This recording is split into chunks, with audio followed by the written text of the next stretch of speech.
Selidiki penyebab kebakaran Panti Werda, polisi periksa 10 saksi.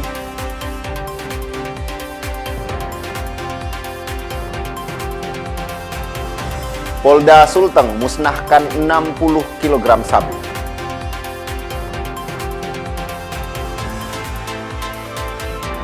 Wisata hiu paus Botu Barani dipadati pengunjung di akhir tahun.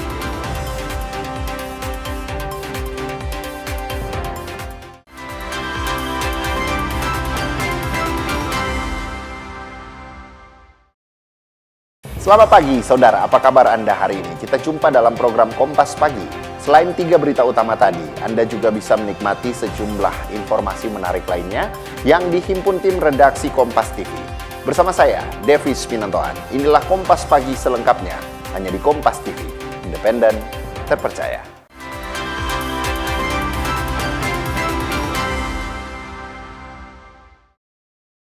Kita ke info yang pertama, saudara. Kepolisian daerah Polda Sulawesi Utara hingga saat ini telah melakukan pemeriksaan terhadap 10 orang saksi. Pemeriksaan ini dilakukan untuk mengetahui penyebab pasti kebakaran Panti Werda Damai Ranomut, Manado. 16 orang lansia menjadi korban dalam tragedi kebakaran Panti Werda Damai di Kelurahan Ranomut, Kota Manado pada Minggu 28 Desember yang lalu. Guna mengetahui penyebab pasti kebakaran, pihak Polda Sulawesi Utara telah melakukan pemeriksaan terhadap 10 orang saksi. Para saksi yang diperiksa yaitu penghuni panti jompo yang selamat, pengelola panti, serta para tetangga panti tersebut. Dari keterangan para saksi, dugaan awal api berasal dari ruangan dapur. Ya, untuk saksi sudah diperiksa sebanyak 10 orang, ya, baik itu penghuni, ya, yang melihat asal daripada api, dari keterangan yang diterima bahwasanya asal api adalah dari dapur, ya, baik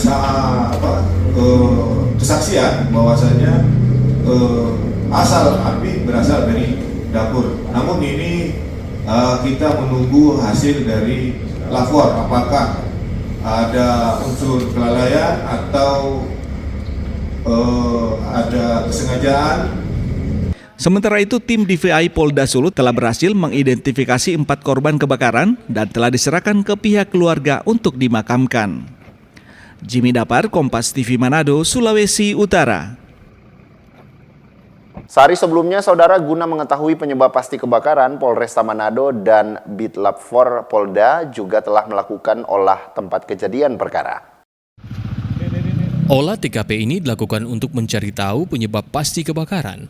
Dalam olah TKP, polisi mengamankan sejumlah barang bukti dari dalam panti seperti abu arang, kabel instalasi listrik, serta barang-barang elektronik. Sejumlah barang tersebut langsung dibawa oleh petugas Bitlab 4 untuk dilakukan identifikasi. Dalam insiden kebakaran ini, sebanyak 16 orang lansia meninggal dunia. Terima kasih untuk pada pagi hari ini hingga siang dari tim Puslapor Polda Sulut, kemudian dari IDEN, DPI, dan Satreskrim Polresta Manado telah melaksanakan kegiatan identifikasi di TKP kebakaran yang ada di wilayah Kecamatan Tikala. Dan untuk sampai siang hari ini kegiatan sudah berakhir dan ada beberapa barang yang akan diidentifikasi lebih lanjut oleh pihak lapor. Oke Pak, ini ada barang-barang dari dalam rumah apa saja yang diambil untuk dilakukan identifikasi Pak Kasat? Tadi kurang lebih ada 16 item, tapi nanti akan diidentifikasi oleh pihak lapor. Polda Sulut juga telah membuka pos antemortem untuk melakukan pengumpulan data-data dari keluarga korban guna membantu identifikasi jenazah. Jimmy Dapar, Kompas TV Manado, Sulawesi Utara. Saudara, 10 penghuni Panti Werda Damai yang selamat dari kebakaran yang terjadi pada Minggu malam masih menjalani perawatan di RSUD Kota Manado, Provinsi Sulawesi Utara. 1 pasien yang dirawat menderita luka bakar, sementara sisanya dalam kondisi lebih stabil pasca kebakaran. 10 orang lansia korban selamat dalam kebakaran Panti Werda Damai masih menjalani perawatan intensif di Rumah Sakit Umum Daerah Kota Manado. Dokter jaga RSUD Manado Nancy Pinontoan bilang 10 pasien tersebut terdiri dari 2 orang pasien laki-laki dan 8 pasien perempuan. 1 dari 10 pasien menderita luka bakar sebesar 70% dan tengah dirawat intensif dengan pengawasan ketat dokter spesialis. Sementara 9 orang pasien lainnya tidak mengalami luka bakar dan dalam kondisi relatif lebih stabil dibandingkan pada saat kebakaran terjadi. Namun ada 1 orang dengan riwayat stroke yang juga mendapat penanganan khusus dari petugas medis.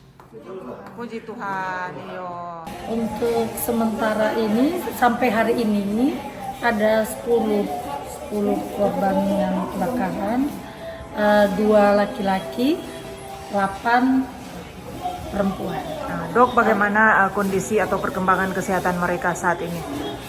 Kalau yang kondisinya 1 pasien sih yang tidak gawat karena dia mengalami luka bakar sebesar 70%. Untuk yang 9 lainnya sudah membaik lagi. Ada yang udah jalan-jalan, ada yang ini. Sejumlah pasien yang diwawancari Kompas TV mengaku kondisi mereka sudah relatif membaik karena penanganan yang baik dari pihak rumah sakit. Mereka bersyukur selain ada bantuan pemerintah, banyak juga bantuan dari gereja dan masyarakat lainnya yang menunjukkan kepedulian di tengah kondisi bencana yang mereka alami. Di rumah sakit seberapa hari ya? Tanggal 29, 30, ini hari 30 kan? Berarti hari kedua kan? hari. Oma bagaimana Oma kondisi Oh di sini sekarang? sehat no? Oke. Soalnya ada perawat, pagi-pagi tensi darah, terus bawa bubur, terus bawa makanan. Ada teman-teman lagi lain bawa hadiah. Banyak yang sayang kan? Iya banyak yang sayang. Itu Sehat. Oke. Oma masih merasakan apa akibat kebakaran? Sudah ada. Cuma pertama kali itu sa rumah tak. Waktu di sini hilang. Jadi Oma sudah 2 hari di sini. Aktivitas apa yang Oma lakukan? Ya, cuma makan baik aktif yang bergerak. Para korban kebakaran yang selamat ini berharap setelah penanganan di rumah sakit selesai, mereka dapat kembali memiliki tempat tinggal yang aman dan representatif. Yana Mekesingal, Kompas TV Manado, Sulawesi Utara. Saudara, 4 dari 16 jenazah korban kebakaran berhasil diidentifikasi tim DVI Polda Sulawesi Utara. Usai proses identifikasi, keempat jenazah diserahkan kepada pihak keluarga untuk dimakamkan pada Selasa siang. 4 jenazah korban kebakaran Panti Werda Damai yang telah berhasil diidentifikasi akhirnya diserahkan ke pihak keluarga. Penyerahan jenazah kepada keluarga berlangsung di RS Bayangkara, Kota Manado. Dalam penyerahan ini, Kepala Rumah Sakit Bayangkara Manado, Kompol Chandra Tanoisan menyerahkan surat keterangan kematian kepada pihak keluarga. Adapun identitas 4 jenazah yang diserahkan ke pihak keluarga, yakni Heri Lombogia umur 70 tahun, Yansen Maringka jenis kelamin laki-laki berusia 65 tahun, Oli Clara Kemur perempuan berusia 85 tahun, dan Mary Bermuli Denga perempuan berusia 83 tahun. Salah satu perwakilan keluarga korban meninggal atas nama almarhumah Oli Clara Kemur mengatakan jenazah korban akan dibawa ke rumah duka di Manado dan dilanjutkan ke pemakaman yang direncanakan Rabu 31 Desember di Kakas, Kabupaten Minahasa. Adapun Oma Oli Clara Kemur berhasil diidentifikasi pihak keluarga dan tim DVI melalui catatan rekam medis dan properti yang bersangkutan, di mana almarhumah pernah dioperasi di bagian paha. Mengetahui bahwa ini Adalah keluarga. Maksudnya di saat dia meninggal. Waktu dia meninggal kan kita bikin laporan. Laporan itu yang mana ada orang hilang, laporan orang hilang. Nah di situ kami masukkan data-data, yaitu kita kasih masuk video kita sedang berbicara dengan Tante Oli. Dan di situ ada kemungkinan mereka lihat dari gigi di situ. Dan kemarin dihubungi dari pihak rumah sakit, tanya apa pernah dioperasi, pernah dioperasi sebelah kaki sebelah kanan. Nah, di situ teridentifikasi yang mana benar Pak. Oh, jadi harapannya seperti apa dari pihak keluarga dengan saat ini sudah diserahkan? Bagaimana proses selanjutnya? Kalau buat orang keluarga yang mengucap terima kasih pada pemerintah karena pemerintah juga sudah banyak membantu dan kami sangat berharap supaya pemerintah juga lebih memperhatikan setiap yayasan yang ada karena kadang-kadang yayasan itu tidak ada DP penjaga gitu. Contohnya ini tidak ada penjaga sama sekali. Tim DVI Polda Sulut akan melanjutkan proses identifikasi terhadap 12 jenazah lainnya yang saat ini masih berada di ruang jenazah RS Bayangkara. Proses identifikasi akan dilakukan melalui tes DNA kepada anggota keluarga terdekat para korban. Sampel untuk tes DNA dari keluarga dan korban akan dikirimkan ke Jakarta dan diperkirakan membutuhkan waktu 2 pekan untuk menunggu terbitnya hasil laboratorium. Yana Meke Singal, Kompas TV Manado, Sulawesi Utara. Sementara itu, Saudara, kebakaran Panti Werda Damai Kelurahan Ranomut pada Minggu malam telah menyebabkan 16 penghuni panti yang adalah lansia meninggal dunia. Namun ada belasan penghuni panti lainnya yang berhasil selamat setelah evakuasi mandiri dan dibantu tetangga menyelamatkan diri dari kobaran api yang menghanguskan panti tersebut.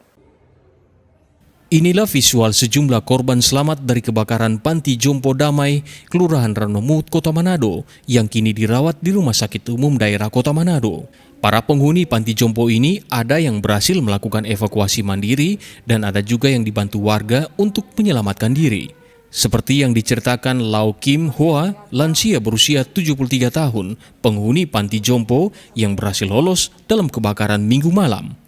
Kendati kakinya lemah dan harus berjalan menggunakan alat bantu, saat menyadari adanya kebakaran, dirinya langsung mencari jalan keluar. Beruntung ada warga sekitar yang segera datang menolong untuk mengevakuasi keluar sehingga dirinya terhindar dari kebakaran tersebut. Kebakaran tadi kita ada tidur toh sama waktu kita bangkit toh kok ada orang tutup pintu tuh penjaga suami tutup pintu jiwa bangun dia bilang bangun pikir mau bangun bagaimana tapi kita mau lihat dan cahaya di luar cahaya apa kok kita buka pintu tadi aduh kebakaran kok kita keluar pakai tongkat terus kita berjalan pelan syukur itu Pak Penatu ada dia terus tolong dia lupa kita angkat tongkat ke bawah di bawah. Baru setelah dievakuasi keluar, kapan ambulans datang menjemput Oma? Ambulans? Oh lama lah. Oh masih sudah menunggu lagi. Orang di rumah di bawah itu lama pada ambulans datang. Jadi Oma di kamar pada saat hendak tidur berapa orang Oma? Iya.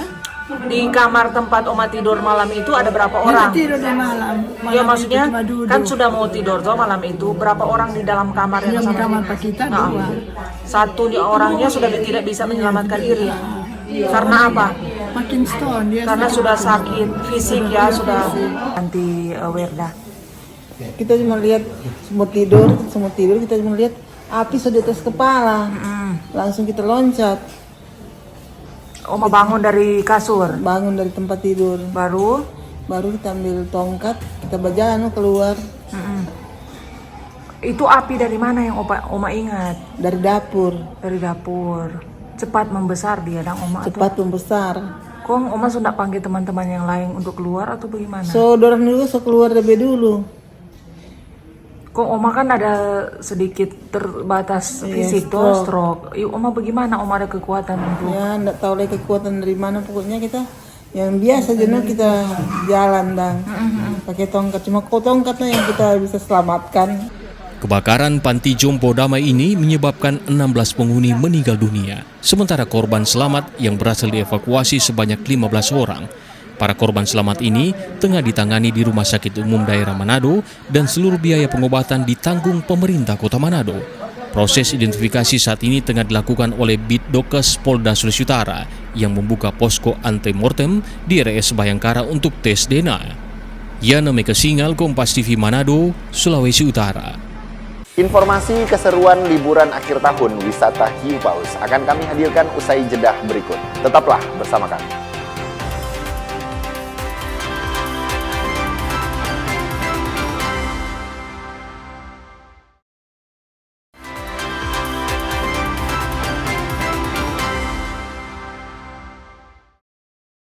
Kembali Anda menyaksikan Kompas Pagi, Saudara. Polda Sulawesi Tengah menggelar rilis akhir tahun sekaligus pemusnahan barang bukti narkotika jenis sabu seberat 60 kg hasil tangkapan di Kabupaten Donggala, Sulawesi Tengah. Dalam rilis akhir tahun tersebut, Polda Sulawesi Tengah mencatat lonjakan signifikan pengungkapan kasus narkoba sepanjang tahun 2025. Total barang bukti sabu yang berhasil disita meningkat tajam sebesar 149% dibandingkan tahun sebelumnya. Pada tahun 2024, total tangkapan sabu di wilayah hukum Polda Sulawesi Tengah tercatat sebesar 64,42 kg. Angka tersebut melonjak di tahun 2025 dengan total tangkapan mencapai 160,14 kg. Direktur Reserse Narkoba Polda Sulawesi Tengah Kombes Pol Pribadi Sembiring bilang, pemusnahan 60 kg sabu yang dilakukan saat ini merupakan hasil dari sejumlah pengungkapan kasus besar yang berhasil diungkap beberapa waktu yang lalu. Serta obat terlarang dan ekstasi sebanyak 177.000 butir mengalami peningkatan dari tahun sebelumnya sebanyak 13.460 butir. Awak media dan hadirin yang saya hormati, terhadap penyidikan tindak pidana korupsi di tahun 2025, Polda Sulawesi Tengah dan Polresta jajaran telah menangani tindak pidana korupsi sebanyak 12 kasus dan yang sudah diselesaikan sebanyak 13 kasus, 3 kasus tahun ini dan 10 kasus tunggakan. Dengan kerugian negara mencapai 22.313.800. Menurutnya, langkah pemusnahan ini merupakan bentuk komitmen Polda Sulawesi Tengah dalam memutus rantai peredaran gelap narkotika serta melindungi masyarakat dari dampak buruk penyalahgunaan narkoba. Polda Sulawesi Tengah menegaskan akan terus meningkatkan upaya penegakan hukum, preventif, dan preemptif dalam memberantas narkoba di Sulawesi Tengah, serta mengajak seluruh elemen masyarakat untuk aktif melaporkan setiap aktivitas mencurigakan terkait peredaran narkotika. Rolis Muklis, Kompas TV Palu, Sulawesi Tengah. Berita lainnya, Saudara, Gubernur Sulawesi Utara Julius Selvanus melakukan rotasi jabatan administrator di lingkungan pemerintah Provinsi Sulawesi Utara dengan melantik 6 pejabat administrator di Wisma Negara Bumi Beringin pada Selasa pagi. Sebanyak 6 jabatan administrator di-rolling dalam pelantikan dan pengambilan sumpah janji jabatan administrator di lingkungan pemerintah Provinsi Sulawesi Utara. Gubernur Sulawesi Utara Julius Selvanus memimpin langsung prosesi pelantikan ini, didampingi Wakil Gubernur Victor Mailangkai, disaksikan seluruh pejabat pratama di lingkungan Pemprov Sulut dan para staf sus Gubernur Sulawesi Utara. Gubernur Selvanus bilang, rolling jabatan merupakan hal yang biasa dalam lingkungan pemerintahan dan institusi. Pergantian jabatan adalah proses penyegaran di institusi pemerintahan guna mencapai kemajuan yang ingin diraih. Pejabat juga yang baru dilantik diminta bekerja loyal, disiplin, dan melayani dengan hati. Teman-teman sekalian, saya selama memimpin berusaha untuk tidak menyakiti hati anak buah. Ya, ini yang perlu kalian pegang. Ya.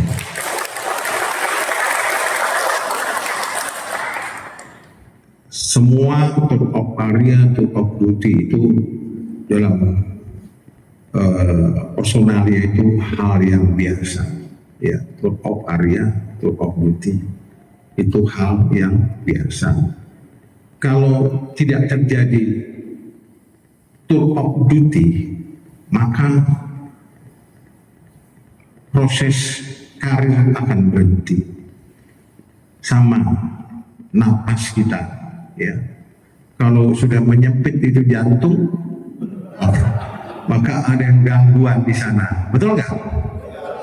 Jadi semuanya harus baik proses, ya. Tidak boleh ada satu organisasi jabatan berhenti.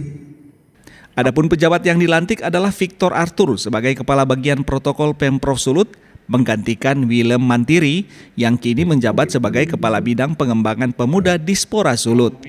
Cliff Wangke dilantik sebagai Kepala Bidang Komunikasi dan Informatika Diskominfo Sulut, menggantikan Hendra Tambayong yang digeser ke posisi Kepala Bidang Badan Perbatasan Daerah Sulawesi Utara. Edward Siwi, Kompas TV Manado, Sulawesi Utara.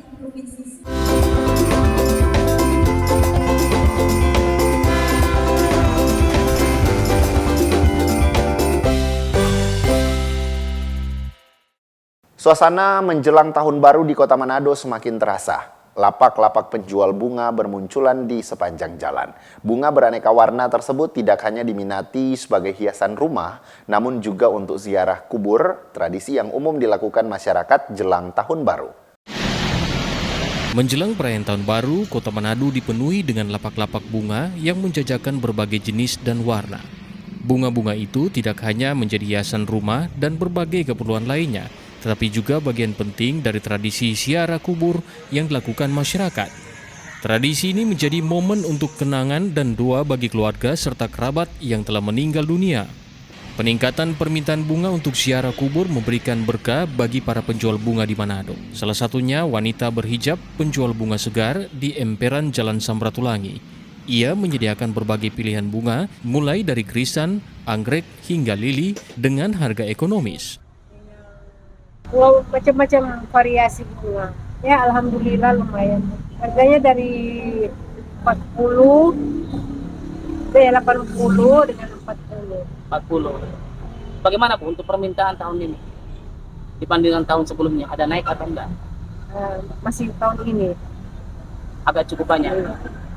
Di sini Bu bunganya dari mana Bu? Dari Tomohon. Dari Tomohon. Dia kok yang GP rame nanti besok. Nanti besok. Iya. Biasanya dapat berapa di sini? Kalau hari-hari biasa begini cuma 300. Tapi kalau hari puncak besok juta itu.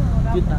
Tradisi ziarah kubur dengan membawa bunga di penghujung tahun menjadi pengingat akan pentingnya menghargai masa lalu sambil menatap masa depan dengan semangat baru. Jimmy Dapar, Kompas TV Manado, Sulawesi Utara. Informasi berikutnya, saudara, objek wisata hiu paus Botubarani, Bone Bolango, Gorontalo terus dipadati wisatawan dari berbagai daerah. Liburan akhir tahun ini menjadi momen wisatawan untuk menikmati keseruan bersama hiu paus. Objek wisata hiu paus Gorontalo hingga kini masih menjadi destinasi favorit wisatawan untuk dikunjungi. Di momen libur akhir tahun ini, wisata hiu paus Botubarani Bone Bolango Gorontalo mulai dipadati pengunjung. Wisata hiu paus ini, pengunjung bisa langsung menikmati keseruan bersama hiu paus dengan jarak yang dekat serta fasilitas yang memadai, mulai dari perahu hingga bisa bersuah foto bersama hiu paus. Tim monitoring hiu paus Gorontalo bilang jumlah hiu paus yang muncul di permukaan akhir-akhir ini mencapai 7 ekor. Sehingga semakin menarik minat wisatawan dari berbagai daerah bahkan mancanegara. Fasilitas masih alhamdulillah bisa kita, kalau momen libur ini tetap peningkatannya luar biasa karena bisa ada peningkatan sekitar 20% sampai 30% jumlah kunjungannya, di mana ini berhubungan dengan libur panjang menyambut tahun baru. Sebetulnya ini sudah mulai ada peningkatan, mungkin 2-3 hari ke depan ini pasti pengunjungnya akan lebih membludak lagi.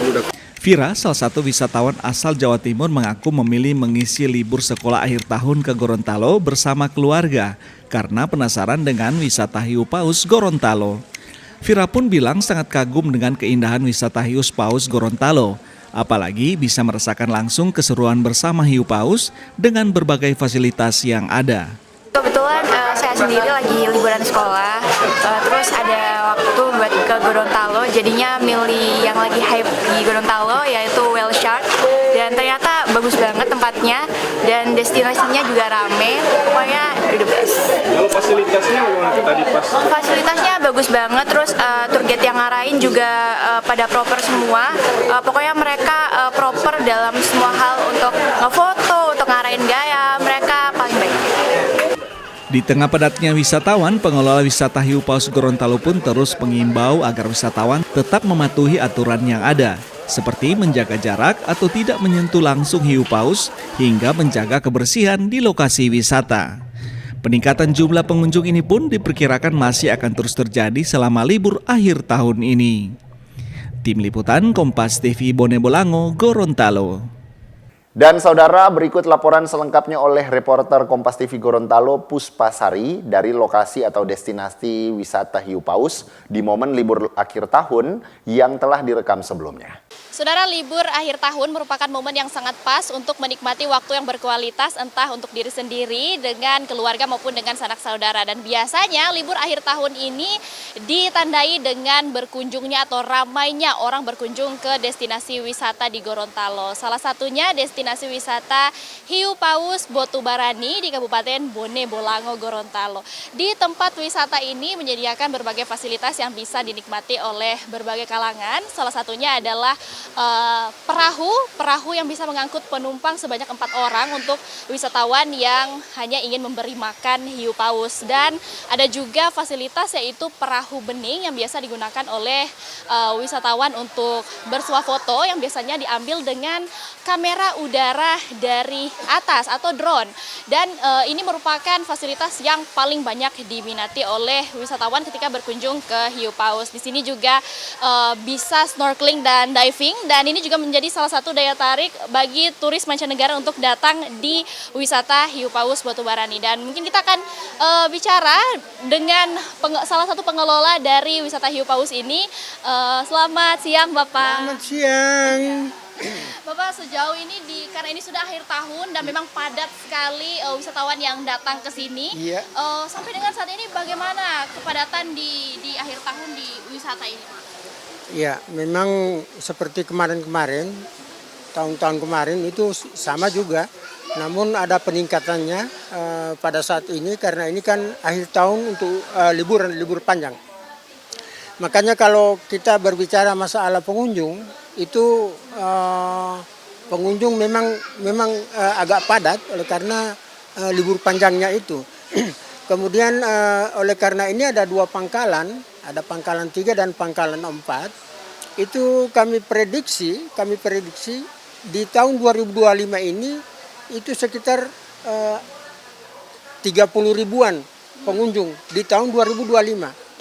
Dan juga kemarin kami mengikuti diskusi akhir tahun, refleksi ekonomi tahun 2025 dan outlook ekonomi tahun 2026 Provinsi Gorontalo yang dilaksanakan di Bank Indonesia.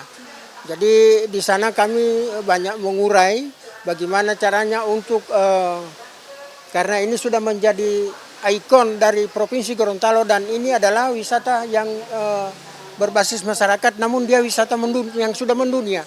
Nah, namun di sana saya tetap utarakan bagaimana wisata ini bisa berubah wajah dari yang sebelumnya. Ya, Pak. Untuk imbauannya sendiri karena saat ini sedang padat penduduk, imbauan untuk wisatawan seperti apa, Pak? Ya, kalau untuk himbauan pada wisatawan tetap kami memberikan edukasi terhadap wisatawan yang akan berkunjung, yang akan berinteraksi dengan hiu paus, itu tetap kami peringatkan dan kami edukasi kepada mereka agar supaya SOP yang ada di sini tetap kita jalankan, tetap kita patuhi. Antaranya kepada pengunjung agar supaya tidak menyentuh hiu paus.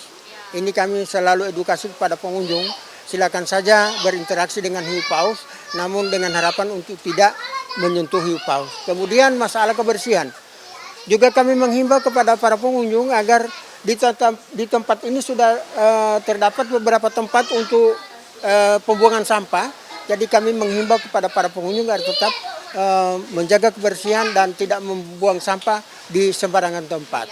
Jadi memang saudara, beberapa imbauan yang seringkali diimbau kepada wisatawan yang berkunjung ke wisata Hiu Paus ini adalah untuk tetap mematuhi aturan yang telah diberlakukan di sekitaran tempat wisata, yaitu jangan buang sampah sembarangan dan juga mematuhi aturan untuk tidak menyentuh langsung hiu paus di sekitaran wisata Hiu Paus Botubarani ini. Karena terinformasi juga dari pengelola bahwa di akhir Desember ini ikan hiu paus yang ada di tempat wisata ini sejumlah 7 ekor, mencapai 7 ekor. Jadi diharapkan agar ikan hiu paus ini tetap berada dalam sekitar laut di Gorontalo. Kita tetap harus mematuhi aturan agar jangan sampai kita menyentuh ikan hiu paus ini. Dan mungkin harapannya dari juga pengelola wisata yang ada di sini adalah kita tetap menjaga kebersihan karena untuk kenyamanan bersama bagi wisatawan. Saya Puspasari dan juru kamera Kris Kamisma dari Gorontalo melaporkan.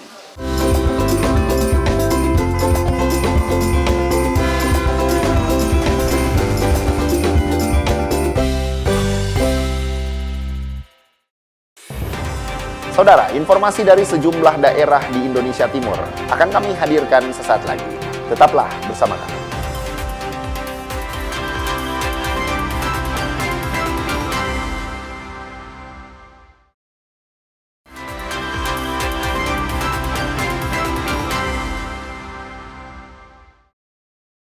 Terima kasih Anda masih bersama kami di Kompas Pagi. Saudara, Ketua Posko Nasional Sektor ESDM Nataru 2025-2026 sekaligus Komite BPH Migas Erika Retnowati memastikan stok BBM selama libur Natal dan Tahun Baru di Papua dalam kondisi cukup. Ketua Posko Nasional Sektor ESDM Nataru 2025-2026 sekaligus Komite BPH Migas Erika Retnowati bersama tim ahli Menteri ESDM Mulyono melakukan pengecekan langsung kesiapan dan kehandalan layanan energi di Kota Jayapura, Papua.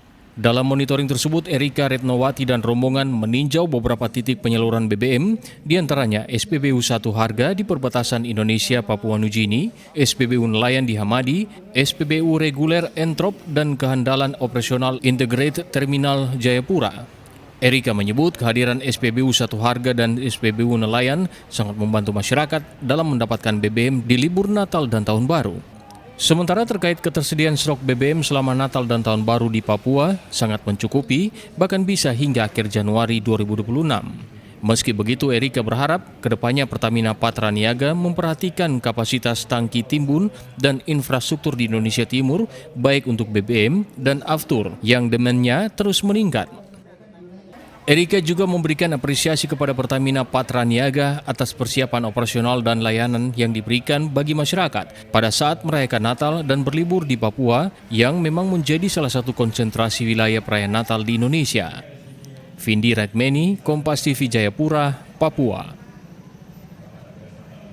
Informasi dari Sulawesi Selatan, saudara, usai dipecat oleh kampus UIM, kini dosen yang meludahi karyawan swalayan kini berhadapan dengan hukum dan diperiksa perdana oleh Kepolisian Polsek Tamalanrea, Makassar. Hal ini menyusul setelah kasir yang diludahinya melapor ke polisi. Usai dipecat dari kampus tempatnya mengajar, kini dosen Amal Said yang ludahi kasir swalayan harus berhadapan dengan hukum. Ia diperiksa perdana oleh Satreskrim Polsek Tamalanrea, Kota Makassar terkait aksinya. Amal Said mengaku memenuhi panggilan polisi sebagai warga negara yang baik dan mengikuti prosedur sesuai dengan aturan yang ada.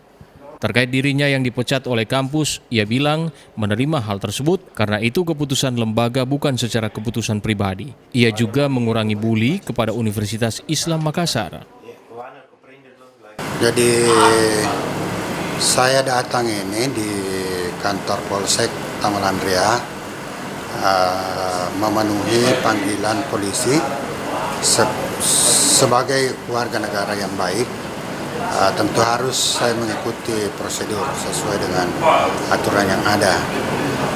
Karena saya ada panggilan dari kantor polisi sehubungan adanya laporan yang tidak mengenakan atas saudari Ningsih, karyawan toko Satu Sama. Jadi saya datang ini memenuhi panggilan polisi untuk katanya memenuhi BAP. BAP saya kurang tahu apa kepanjangan BAP itu. Klarifikasi barangkali atau apakah saya kurang ngerti. Jadi saya datang ini memenuhi panggilan polisi sesuai dengan aturan yang ada. Jadi perlu saya jelaskan di sini bahwa sesaat setelah peristiwa yang terjadi di toko Satu Sama itu, yang melibatkan karyawan dengan pengunjung toko Satu Sama, oleh pihak korban langsung melaporkan secara resmi ke Polsek Tamalanrea. Dengan laporan secara resmi tersebut, kami dari Polsek Tamalanrea mengambil langkah cepat dengan mengumpulkan bukti dan keterangan, dengan melakukan interogasi terhadap beberapa saksi, kemudian mengumpulkan barang bukti baik dalam bentuk barang bukti elektronik atau rekaman CCTV yang menggambarkan peristiwa yang terjadi sebenarnya. Ini untuk dijadikan sebagai referensi kami dari penyidik Polsek Tamalanrea dalam hal melaksanakan proses penyelidikan dan penyidikan atas perkara ini. Seperti itu. Oke, apakah tersangka juga ini terduga pelaku sudah diperiksa atau seperti apa? Setelah kami melakukan penyelidikan dengan mengumpulkan keterangan para saksi, maka kita memberikan undangan konfirmasi kepada yang bersangkutan, terlapor. Hingga saat ini dosen tersebut dikenakan pasal penghinaan. Rama Pratama, Kompas TV Makassar, Sulawesi Selatan. Berita lainnya, Direktorat Jenderal Imigrasi Sulawesi Selatan berhasil melakukan tindakan administratif kepada sedikitnya 36 warga negara asing atau WNA sepanjang tahun 2025. Sebagian besar WNA yang dideportasi tersebut berasal dari India dan Malaysia.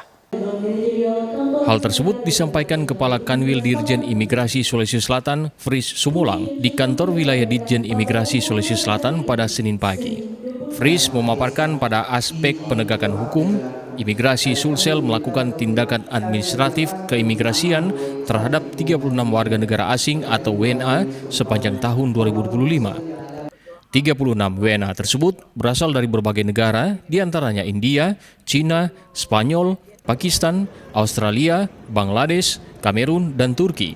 Sementara kantor imigrasi kelas 2 TPI Parepare menjatuhkan tindakan keimigrasian kepada 3 WNA, masing-masing berasal dari Malaysia, Turki, dan Kamerun. Sementara itu, kantor imigrasi kelas 2 non-TPI Palopo juga menindak 3 WNA terdiri dari warga negara India dan Swiss. Jadi seperti yang tadi kami sudah sampaikan, data itu tiap-tiap kantor imigrasi itu telah melakukan tindakan administratif keimigrasian. Ya. Proses-proses ini adalah bagian dari rekan-rekan di kantor imigrasi melakukan pengawasan dan kegiatan-kegiatan intelijen. Nah, hasil itu juga itu yang didapat disampaikan kepada rekan-rekan media tadi, ya, data-datanya, dan mudah-mudahan itu kami juga sekali lagi memerlukan bantuan kawan-kawan terkait dengan pengawasan keimigrasian.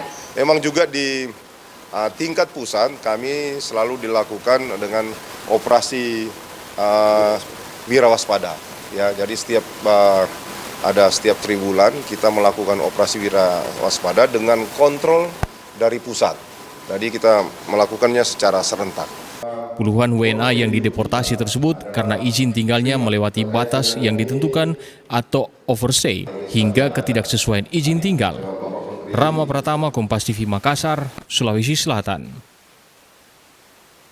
Kita ke informasi berikutnya, Saudara. Wisata belanja jadi pilihan warga Makassar berburu diskon akhir tahun. Apalagi banyak brand atau merek terkenal memberi diskon besar-besaran dan pengunjung mal pun naik hingga 20%. Pusat perbelanjaan kini ramai dikunjungi warga. Setiap harinya, mal-mal di Makassar dikunjungi warga, baik dari Makassar juga dari luar kota. Wisata belanja memang jadi salah satu favorit wisatawan, apalagi di momen akhir tahun, mal-mal menawarkan banyak promo menarik hingga diskon besar-besaran. Tenan-tenan mal juga memberikan diskon besar bahkan hingga 80%, seperti toko baju, kosmetik hingga restoran ramai dikunjungi. Pengunjung mengaku sengaja ke mal untuk berburu diskon dan berwisata belanja di mal. Kalau saya pribadi sih suka jalan-jalan ke mall di akhir tahun. Karena kan banyak diskon kalau akhir tahun. Apalagi kayak sekarang ini banyak promo, apalagi di Mari. Kenapa biasanya kan banyak diskon di toko-toko, kenapa ke mall? Ke mall karena apa ya? Banyak, iya, brand-brandnya banyak. Terus bermerek juga, ada kayak Ghost, Rotelli, dan diskonnya lumayan. Biasa kita paling banyak dapat diskon berapa? Diskon di atas 50%. Kalau kita sendiri saat ini lagi cari-cari apa sih? Sekarang saya lagi cari sepatu. Pengelola mencatat ada peningkatan yang cukup tinggi setiap harinya. Ratusan pengunjung masuk mal dan berbelanja, kenaikan berkisar 12 hingga 20% setiap harinya. Sedangkan tenan mal mencatat penjualan di toko mereka meningkat hingga 90%. Alhamdulillah sangat ramai dan pengunjungnya selalu ada borong-borong, payment. Terus dia produknya ada yang special price, ada juga koleksi baru. Iya. Kita sendiri kasih promo khusus atau Iya Kak, khusus mulai dari harga 79.000. Sampai diskon yang tinggi paling tinggi berapa? 79.000 yang paling tinggi Kakak dia diskonnya. Diskon tak paling tinggi paling berapa? Oh 80% Kak, up to. Iya. Produk apa saja yang diskon Kak? Ada atasan, bawahan, luaran, kayak gitu Kak. Iya, sejauh ini sih traffic kalau bisa dibandingkan dengan tahun lalu untuk Desember ini ada peningkatan yang cukup signifikan sebenarnya, dan ini menjadi bukti bahwa sebenarnya Mari masih menjadi salah satu mall yang digandrungi gitu oleh masyarakat Makassar. Kalau untuk promonya sendiri, kita ada promo up to 70% untuk berbagai tenan yang ada di Mari, dan di akhir bulan ini juga di tanggal 26 sampai 27 ada midnight sale di mana kita adakan perpanjangan jam operasional sampai jam 23 WITA dan juga ada berbagai promo tukar poin atau redeem hadiah di jam tersebut seperti itu. Kondisi ini akan terus meningkat hingga malam pergantian tahun nanti. Nila Rustam, Kompas TV Makassar, Sulawesi Selatan. Informasi tadi menutup perjumpaan kita dalam program Kompas Pagi.